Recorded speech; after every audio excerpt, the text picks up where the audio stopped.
Hi అండి, అందరికీ good morning. ఈరోజు నా లంచ్ చూపిస్తాను. ఈరోజు నేను చేసింది అయితే వంకాయ పిక్కలు, బీన్స్ పిక్కలు అంటారు, చిక్కుడు పిక్కలు అంటారు. ఈ కర్రీ చేశాను. చారు అయితే ఉంది నిన్నటిది. ఈ పక్క వచ్చి అంబలు చేస్తున్నాను. అన్నం అయితే అయిపోయింది. అంబలు అయితే సోడిపిండి అంబలు అంటారు కదా, రాగి అంబలు కూడా అంటారు.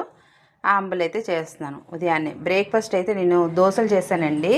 రవ్వ దోశలు, పల్లి చట్నీ చేశాను. అయిపోయింది, తినేశారు. నేనైతే అంబలు తాగుదామని మజ్జిగ కలుపుకొని అందుకోసం అంబలు చేశాను. ఈ కూర వచ్చి ఆనపకాయ పెసరపప్పు కూర మా వారి కోసం వండాను. బాక్స్ అయితే కట్టేశాను. అయిపోయింది.